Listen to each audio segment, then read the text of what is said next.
everybody, I'm Starla. I'm Mick. And we are 5's Games. Yeah. And we're back again with another Top 5 on BGG. Here we go.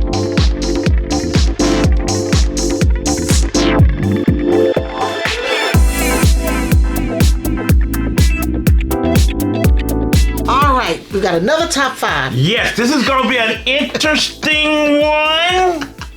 Very interesting. Because we're going to talk about cooperative games. I don't know how we doing this. I do not know why we doing it, how we doing it. Because for years, family, this lovely lady over here has not liked co-oping. We can't even do Dungeons & Dragons, role playing, because she don't want to be a team person. She don't want to be on a team.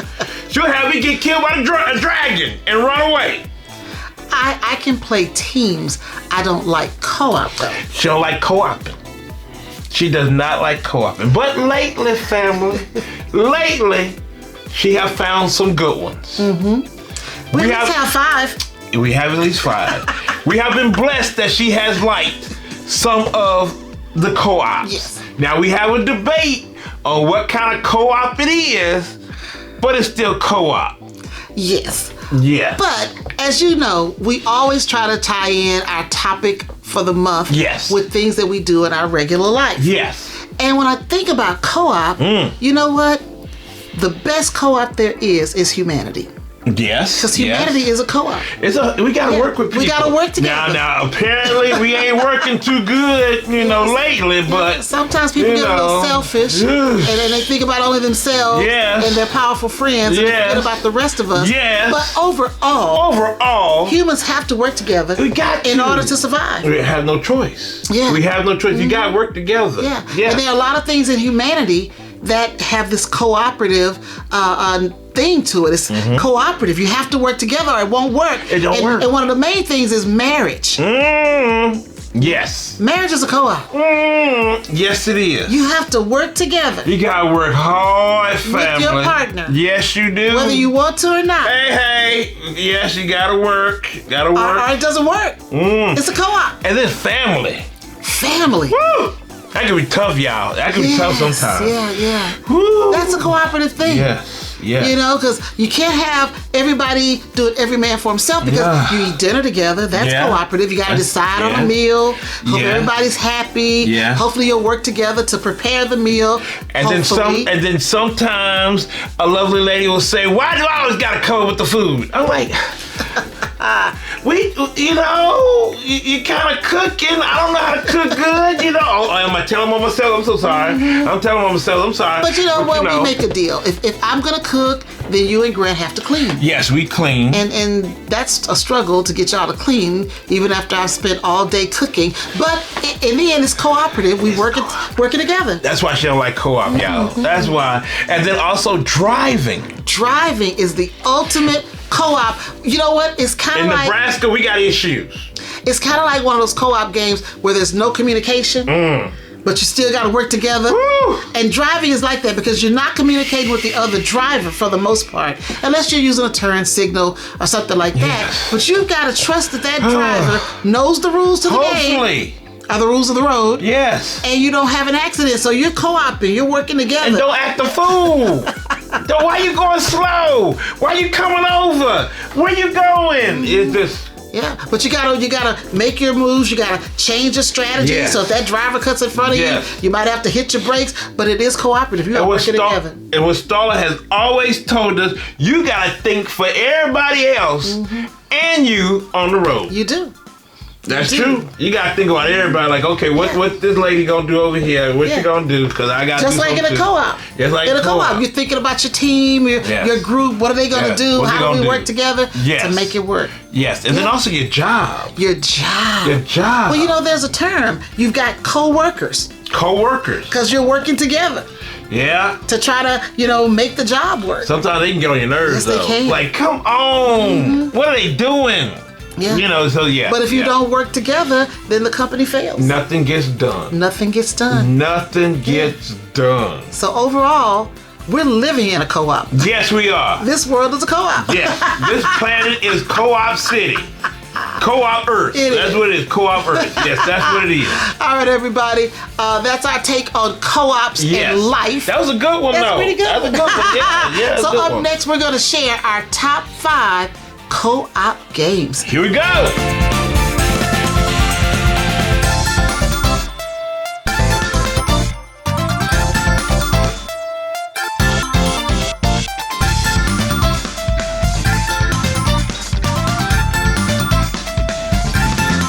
All right, our top 5 co-op games. Yes, this is interesting.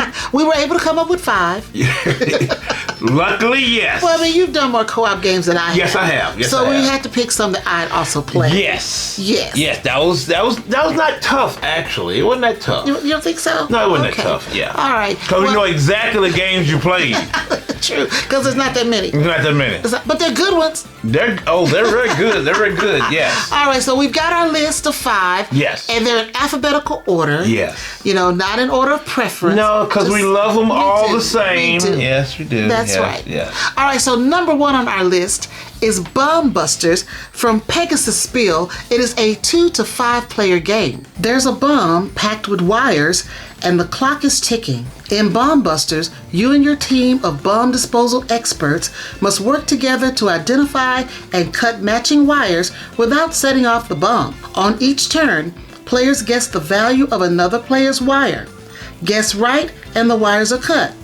Guess wrong and the detonator moves closer to disaster. Cut every wire in time and you win the mission. Blow it and the bomb goes boom. Now this game won the Spiel des Jahres because it is that good.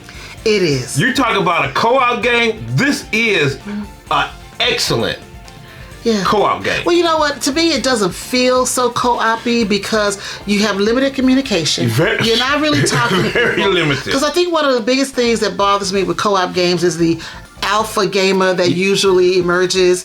You know, somebody's gonna run the show and all this stuff and not really listen to your opinion. Where in this game, you really don't have that. Because you've got to man your own set of wires, and then your opponents are your teammates, should I say. They're manning their set of wires, and so you're only working with one person at a time. Well, you've always had that issue with the alpha gamer. I will say that from since we started gaming all those years ago, like almost 13, 14 years ago, you've always had an issue with the alpha gamer. I don't want to be an alpha gamer, and I don't want anyone else to be an alpha gamer. And then I think when games like this where you can't talk. You don't talk. You don't talk. I think that's what you really like. I do. Limited communication, I think when that comes along, that helps you out a lot. Well, I think so too, because it makes you step up. Yes. To try to figure it out for yourself. So the introduction, it has to come, it has to shine through. It has to come from you. So it kind of makes you not competitive per se, but it gives you the strength in running and controlling the things you have to control for the team, or for the outcome of the game. Because you got to shut your mouth up, because you got to remember stuff, because it's all about memory too. Like, okay, now they said last time it was okay, I need to you know, so you don't need to be talking, you need to be thinking. You can't talk, you got to think. You need to be thinking and strategize on your own, without anybody else telling you what to do. Yeah, so that's the genius of this game. And I love Bomb Busters. You've got these different little characters out there that give you different powers and things you can do. Like you can choose wires more than once, and different little things that add to the game. It makes the game really fun. Yeah, and it just steps up because you go through so many scenarios. There's different scenarios that get harder. They get harder each time, and add on new stuff. So it is an excellent game. I really enjoy it. I really enjoy it. You don't want to cut the wrong wire. Do not cut the wrong wire. Then you go boom. Go boom boom. The little bunny rabbits go boom boom. All right, the next one on our list is Decorum. Yes. From Floodgate Games. It's a 2 to 4 player game which came out in 2022. Decorum is a cooperative hidden information game about communication, compromise, and decorating to make everyone happy. Players work together to arrange items throughout a home, but each person has their own secret preferences on how things should look. On your turn, you place, move, or remove colored decor tokens in different rooms of the house. Every change may help meet another player's expectations or create new problems. The game ends when the home is decorated in a way that satisfies everyone's criteria. Now, this is a game I think that started the Starla kind of is like in co-op games, kind of, sort of. I was tricked. She was tricked. She was bamboozled. I was. She was bamboozled because one of the people that was doing the marketing for Floodgate Games. Yeah, I think it was Ian. Yeah, Ian. He caught us at Dice Tower West and he said, I got a game for y'all. And we're like, okay, cool. What game you got? He said, I want you to play.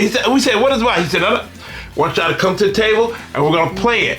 He refused to tell us what it was, and we kind of know why now. So when we got to the table, we started, he started telling us about it, putting it out and showing us and everything. Starla was getting a little interested, I was getting a little interested. Then he dropped the bomb. It's cooperative. Yeah. And I was interested in the game because you're decorating a house. Yeah. And I thought it was really cute that you're putting these 4 different features into the different rooms of your house. Yes. I think it's 4. It's 4. Yeah, and then so you've got your own way you need to decorate your rooms. Yes. And everybody around the table has their own criteria for their rooms. And the key is you've got to make your rooms work as well as their rooms have to work. It's a puzzle and it's brain burning, but like Starla always wants to say, it's semi-cooperative. It's semi-cooperative. And this one might be really, because it's aggressive.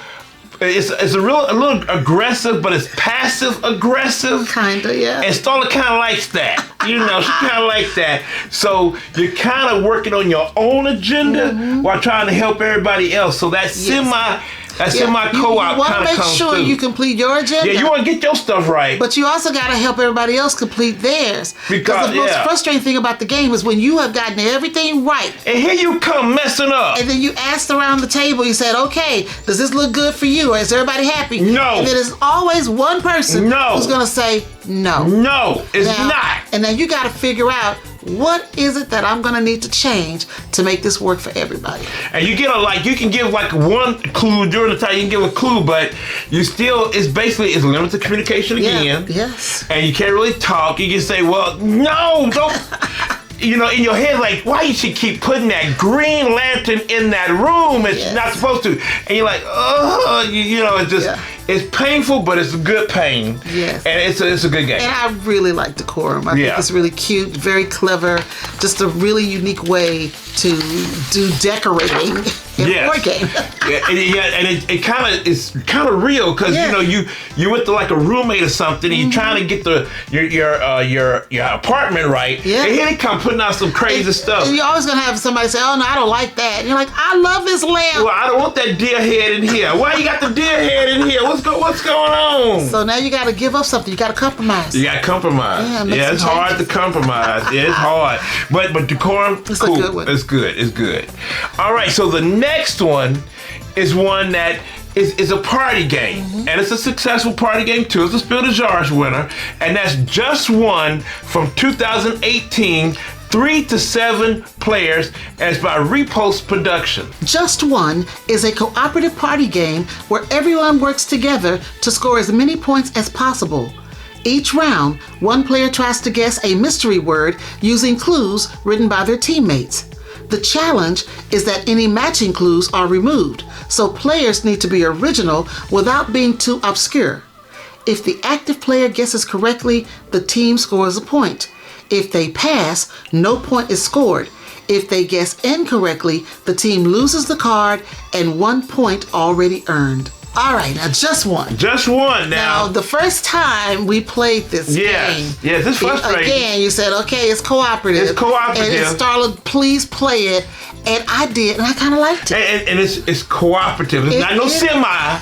It's cooperative. You gotta talk. No, you don't talk. Limited communication. Don't talk. I'm so sorry. You don't talk. You just gotta think. But you know what's so crazy about it? You just gotta hope. Okay, you gotta think outside the box. You just can't be common. That's what I love about it. You just can't give a common word. Because if you give a common word, most likely somebody else is gonna have that common word. Yeah, so in Just One, you've got this one person that they've got to guess the right word, Yes. and the rest of the players have to give clues. Now, if you provide a duplicate clue, That clue goes away. it gets eliminated. Yes. So that will eliminate, or should I say decrease, the number of clues that are available to the guesser. Yes. But you want to give them as many clues as possible so they can guess right and you can get a point. That's why you really got to think outside of the box. Yeah. And just like if you see a banana, just don't say yellow. Yeah. So if you got Because somebody else gonna say yellow. If it's 4 people playing and you've got one guesser and 3 people say yellow, then the guesser won't have any clues. They won't have nothing. Yeah. So you got to think of other things. So if you see that banana there, you know what? Think about other ways to describe a banana. So banana, what would you say? I would probably go soft. Oh. Okay. Yeah, because they're soft fruit, you know. Okay. Okay. Let's see. What would I say? Banana. I guess I would say monkey. Okay, because we always say they like. Well, yeah, bananas. but see, I think somebody else would say monkey too. Yeah. And that'll you know kill it. yellow's gonna come up, so you Yellow. don't say yellow. Don't say yellow, and probably monkey too. So I mean, You just gotta think. You gotta figure it out, and you can't be too obscure with your word, because then the guesser will be lost again. I guess I would say Say fruit. fruit. But somebody's gonna say fruit. Somebody gonna say but, fruit. Hey, you gotta take a chance. You see how it's you gotta really think of something really, you know. And that's the challenge to just one, and that's where the fun is. Yes, can you say split? Yeah, I don't You think can say split. yeah. That's a good one. That's Split, a good one. Yeah. So you know you got to come with other words. So that's the genius behind just one. Just it one. is just one. All right, the next one on our list I'm excited about this one. is the ART project. That's the A.R.T. project from the OP. It's a 1 to 6 player game. Came out in 2022. In the ART project, you are part of an art rescue team, a group of elite specialists working to stop the White Hand, a criminal organization behind the theft of priceless artwork around the world. This is a cooperative game where your team works together to recover stolen masterpieces traveling from Japan to Rio de Janeiro and across Scandinavia in pursuit of clues. You share resources, coordinate your actions, and race against the mission deck to recover 7 works of art before time runs out. Now this one is fun. Now it is criminally, and we do talk about crime, but it's Pun intended. but it's criminally underrated, and this is a really, really good co-op that keeps you on your toes. Yeah. It's a tough one. Yeah. It's a tough one, but it is so good, and I'm so hurt that it doesn't get to that status of a Busters or something like that, because it is it's a really good game. Yeah. Because that White Hand organization, I swear you like 007, because they are bad. They like Spectre. Yeah. They So horrible. we did a playthrough of this game. Yes. You know, when it first came out. Yeah. And I was really just enthralled with the theme of it. The theme itself, that you're trying to recover stolen works of art and get them back to where they belong. Yes. I think that's a very noble mission. Yes, it is. I love the artwork in the game. I love the diversity of the game. Yes. And it plays so well. Now it's Vince Dutoit. Vincent Dutray. It's one of them. We got him, but it's his art, so of course it's gonna be beautiful. Yes. Of course it's gonna be beautiful, but with his art and just that, it's not semi-co-op. It's not semi-co-op. You have to talk. Yeah. You have to You're negotiate. working. Yeah, you're working. Because even from what objectives you're doing to where you're going, what resources you're gonna share, that has to be the conversation. Yeah, you gotta work together. You gotta work together to try to beat the game. And I have to say, when we did our playthrough, we won. Yeah. We won. I don't know how we did it. We were losing before. We were losing before, y'all. But what's so sad is that we need to get it back to the table, because it is a fun game, and I think a lot more people need to get it, because play it. Play it, because it's a great game. It's a great game. Is, yeah. It really is. So that's the art project. Yes. All right, the last one on our list. Yes, here we go. Is the game, and it came out in 2024. Yeah. It is a 3 to 6 player game published by Cosmos. The game is a cooperative twist on Texas Hold'em, where players bet on how strong they think their hand is compared to everyone else's. Then they try to prove themselves right. At the start of each round, players silently choose a chip to rank their hand. As community cards are revealed, they can adjust their assessment. At the end of the round, the team checks whether everyone ranked their hand correctly. Get it right and you open a bank vault. Get it wrong and you trip the alarm. Open 3 vaults before triggering the alarm 3 times and your gang wins. Here we go. Let me get my stress together. All right, the gang is a great game. It is a great game. A great semi-cooperative game. It's not semi-co-op. Even you read the description. It is a co-op game. It is semi-cooperative. Family, we have discussed this. We have argued about it. Starla keeps saying this is a semi-co-op game. It is not. Okay. It is a co-op game. I am a poker player. Yes. I am a fan and a player of Texas Hold'em. Yes, she is. And when the gang first came out, and Mick told me that they did a semi-cooperative version of Texas Hold'em, I said, no, they did not. Yeah, they did. But it's not semi-co-op. Texas Hold'em is the ultimate competitive game. Yes, it is. It is competition all the way. She did not believe it. Can you make a fun Texas Hold'em style cooperative, semi-cooperative game? Yes. Yes. She said no way. She wasn't gonna play it. She said I'm not playing that game. For a while I refused to play it. Because it is no way that you can make a legit co-op out of Texas Hold'em. There's no way. She said no way you can do that. Texas Hold'em? Yeah. Poker? Co-op? No. But she said no. When I played it, I was hooked. She fell in love with that. Addictive. Yeah, she loves that game. Because you have, again, it's one of these games where you have to control your cards.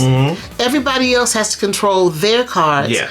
And then in the end, as a team, you have to win. And how that works is when you get your cards, you've got to figure out if you have the best hand out of everybody else on the table. And then you rank your hand. If you think you got a really good pair of cards when you get your first 2, then you say, okay, I'm going to take the highest ranking. But if you think those cards cannot get you a good win with Texas Hold'em, you'll take a lower ranking. And then everybody has to rank their cards based on what they think it will fall, where they think they will fall when you're putting the hands together.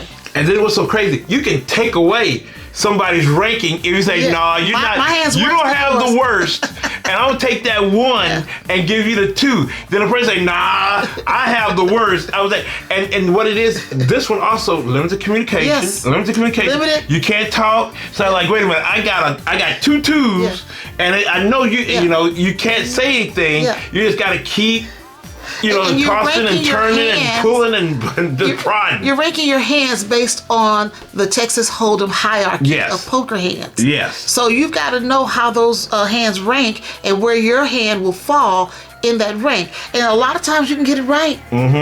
But a lot of times you will get it wrong. A ton of times you will get it so wrong. Tons of times. And Starla like me playing with her. Because people don't understand how it works. I try, y'all. I try. But I'm not even good at Texas Hold'em anyway. Yeah. I'm not good at it. Spades, I'm not good at spades I love either. Texas Hold'em and I love spades. Yeah. So you've got to love this game and you've got to know how to play it. If you know how to play, you'll be good at the game. Yeah. But in the end, you are a gang of robbers. Yeah. And so when you get your hands right, you get a chance to get one step closer to opening up the safe. Yes. And if you get the hands wrong, you're one step closer to getting caught. So you got to really work on it. It's been rare that I have gotten anything good. I've always been caught, so I'll be always in the jail. I'll be always in prison, you y'all. get sent off for the alarm when you don't get it right. Yeah, I'll be always in prison. So if you can get it right 3 times, you'll win the game. And if you play with the special event cards, if you play with the cards, the event cards, if you do good, they give you something to kind of give you some issues. But if you do bad, they give you an event card to kind of help you out. Yeah. So they realize you don't know what you're doing. You don't know what you're doing. So you need somebody to kind of help you out, you know. Yes. But it's a really good game. Yes. And it's going to get even better because I know there's an expansion coming out to even make it bigger. Oh, with more wow. people, with more Wow. stuff. So it is. I can't wait for it's that. rolling. That's going to be great. The gang is rolling. Yes, it is. Yes. One of my favorites. Of the 5, I think the gang is my That's your favorite. favorite. For me, it's the art project. Oh, yes. Yeah, the art project is my favorite. I really like it. But I think I'm gonna have to also pull in Bum Busters. Bum Busters is the jam. It is the jam. It is the jam. All right, everybody. We hope you enjoyed our top 5 list of co-op games. I know you guys are surprised. We're talking. That Starla has a top 5 list of co-ops. I'm surprised, y'all. I'm surprised. So let us know if you or your family or friends have played any of the games listed, and if you got some games that we forgot or didn't look at, or you like them more, put them down below in the comments and let us know. All right, everybody. I'm Starla. I'm Mick. And we are Our Family Plays Games. Yeah. And we will see you next month with another top 5. Bye-bye now.